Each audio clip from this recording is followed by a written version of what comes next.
Welcome to The Explainer. Today, we're diving into an idea that is absolutely fascinating, co-living as a spatial cure. We're going to explore how literally redesigning the physical spaces we live in might just be the ultimate solution to our modern isolation. So let's get right into it. Think about this for a second. Right now, anywhere from 20 to 43% of adults in the US and other developed economies are reporting chronic loneliness. That is a massive chunk of our population walking around feeling fundamentally isolated. And it's not happening in a vacuum, right? It's directly tied to rapid urbanization, digital overload, and shifting labor markets. We are practically swimming in electronic connections, and yet we're living through this unprecedented epidemic of collective loneliness. And look, loneliness isn't just a fleeting, sad feeling. It is a severe, global public health crisis. The data is honestly staggering.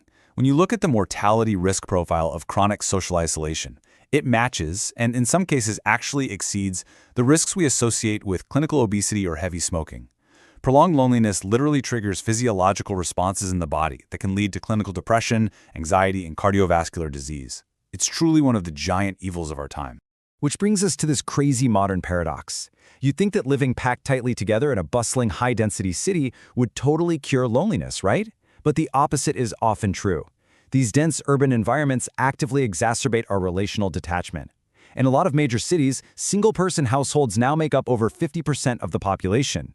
The transient nature of modern life, mixed with these super-individualistic housing paradigms we have, has really just eroded our local social infrastructure.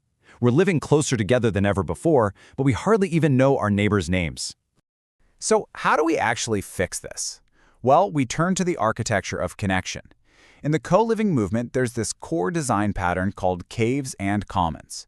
Picture this. You surround private bedrooms, those are the caves, with shared communal areas, or the commons. To leave their private space, residents actually have to navigate through the commons. It basically replaces the classic dead-end hotel-style hallway with a living street. It engineers what designers call structured serendipity. You're practically forced into organic, accidental social interactions without having to go out of your way to find them. This whole architectural shift leans heavily on environmental psychology, specifically something called prospect refuge theory. Evolutionarily speaking, we have this deep-seated biological need to feel safe. Refuge spaces are like our private quarters. Think lower ceilings, controllable lighting, a place where your nervous system can just totally decompress without feeling watched. Prospect spaces, on the other hand, are those bright, open communal areas with expansive views. The real genius of good co-living design is that it lets you sit safely in a refuge space, but still have a clear line of sight into a prospect space. You get to safely observe social activity before you actually choose to jump in and engage. Now, to make sharing space actually work in practice, there are a few architectural non-negotiables. First up is biophilic design. This means integrating natural light, indoor plants, and natural materials, which science consistently links to reduce stress and better mental well-being. Then, absolutely crucial, acoustic control. Believe it or not, poor acoustics are the #1 complaint in shared housing.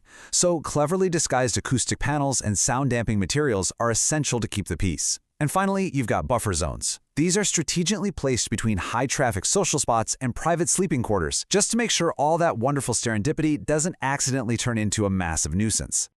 But hey, architecture can only do so much on its own, right?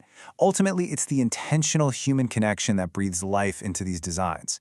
Shared activities, whether that's cooking a meal together, tending to a communal garden, or hosting a workshop, that's what transforms a building from just a place to sleep into a genuine living community. Shared living provides this instant, built-in network of support, stepping right in where traditional neighborhood organizations and civic associations have kind of faded away. And while general co-living is super popular with young professionals, the whole concept is rapidly evolving to solve some very unique generational challenges. We're going to dive into 3 highly targeted models that are fundamentally changing lives right now: single-parent mommunes, senior co-housing communities, and student senior home sharing programs. Each of these takes that caves and commons philosophy and uses it to tackle very specific socioeconomic needs. Let's start with the mammoon. Out of the more than 11 million single-parent households in the U.S., roughly 80% are led by mothers. And because our society is so heavily structured around the two-parent household, these women face wildly disproportionate rates of material hardship and clinical anxiety. Enter the mammoon. It is a literal socioeconomic lifeline. By pooling their resources, single mothers can access much better housing, share heavy financial burdens, coordinate tricky childcare schedules, and split up the domestic chores. You get the benefits of a two-parent household, but without the complications of a romantic partnership. The cultural resonance of this idea is absolutely massive. Not too long ago, a video about a mommune went viral on TikTok, and the comments section just exploded with this outpouring of genuine relief and longing. One comment really hit the nail on the head, reading, "This is the village we're all supposed to have."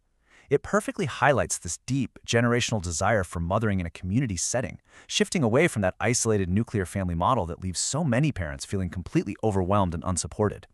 And behind these broad concepts are real people finding genuine, life-changing relief. Take Brooke, for example. She's a single mother of 3 sharing land down in Texas with another single mom, Jamila. Brooke said, "I came home from a weekend away to find Jamila had cleaned my entire house, and I wept in gratitude. That was something that never would have happened in my marriage. This has been the gift of a lifetime." I mean, wow, it just beautifully illustrates the profound emotional and practical mutual aid that these kinds of environments facilitate. Moving to the other end of the generational spectrum, we find incredible communities like the Older Women's Co-Housing Project, often called OWCH, up in North London. This is a complex of 25 flats entirely occupied and managed by women over 50. They're arranged around this beautiful, shared courtyard garden. They cook meals together and they organize social events. It's just a wildly powerful example of older adults taking complete, autonomous control of their aging process and actively building a vibrant alternative to isolation. These models provide massive public health benefits too. By allowing older adults to actively age in place, we bypass so much of the immense pressure currently crushing traditional institutional care services. The daily, built-in interactions provide vital cognitive stimulation, which research suggests can actually help delay the onset of dementia. And in student senior home sharing models, renting a spare room to a college student offers critical financial relief for the senior while providing much-needed affordable housing for the student. It is a perfect, symbiotic relationship of mutual support. Now, as this movement grows, a pretty fascinating debate over governance has popped up. On one side, you've got top-down models, which critics sometimes call corporate dormitories. These are developer-led, profit-driven complexes that offer all-inclusive amenities and flexible leases. Think companies like The Collective or We Live. On the other side, you have bottom-up co-housing, like that OWCH community we just talked about. These are resident-led and run on consensus-based decision-making. It's a really important distinction. One offers a sleek, managed service, while the other demands active, democratic participation to build up true community capacity. But honestly, regardless of whether a space is top-down or bottom-up, sharing a roof with other people presents some very real challenges, chief among them being the loss of privacy. And this is exactly where active community management becomes absolutely essential. Successfully navigating a co-living environment requires facilitating open communication right out of the gate. Community managers are there to help organize those vital social events, sure, but more importantly, they help establish clear boundaries. Things like strict quiet hours and off-limits personal spaces are crucial to ensuring everyone feels secure and respected. To wrap up our explainer today, I want to leave you with a really thought-provoking question, inspired by the Space 10 and IKEA One Shared House 2030 survey. Look, as our cities get denser, housing gets more expensive, and our craving for connection grows deeper, the future of housing is almost certainly collaborative. So ask yourself, what spaces are you willing to share? Would you share a kitchen, a garden, maybe a workspace? Redesigning our living spaces might just be the spatial cure we so desperately need, but it all starts with figuring out what we are actually willing to build together.